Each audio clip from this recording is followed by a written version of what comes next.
హరి ఓం. భగవద్గీత సత్సంగానికి మిత్రులందరికీ పునఃస్వాగతం. 7వ అధ్యాయం 2వ శ్లోకంలో ఉన్నాం.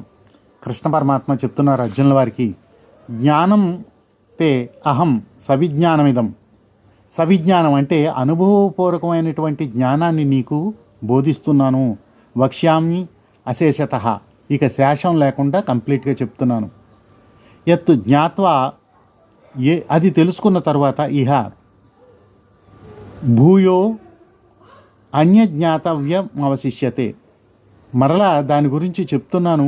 అది తెలుసుకున్న తర్వాత ఇక తెలుసుకో తగినదంటూ కూడా ఏమీ మిగలదు.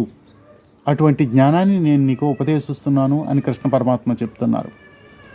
అలాగే 3వ శ్లోకంలో చెప్తారు, వేలల్లో ఒకడు మాత్రమే దీన్ని తెలుసుకోవడానికి ఉత్సుకత చూపిస్తాడు అని. మనందరం కూడా అదృష్టవంతులు. అట్లీస్ట్ సత్సంగంలో కొంతైనా తెలుసుకునేదానికి మనం ఉత్సుకత చూపిస్తున్నాం. కాబట్టి రావణాసురుడు, కుంభకర్ణుడు, విభీషణుడు ముగ్గురు తపస్సులు చేశారు.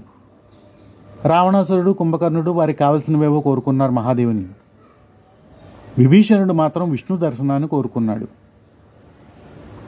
అంటే ఆ విష్ణు దర్శనం యొక్క ప్రాముఖ్యత ఎంత గొప్పదై ఉండాలో సామాన్యులుగా మనం అర్థం చేసుకోవాలి. ఎందుకంటే విభీషణుడు చిరంజీవిగా ఉండిపోయారు. హరి ఓం. వచ్చే వీడియోలో వచ్చే శ్లోకంతో కలుసుకుందాం. అంతవరకు జై శ్రీరామ్, జై శ్రీకృష్ణ.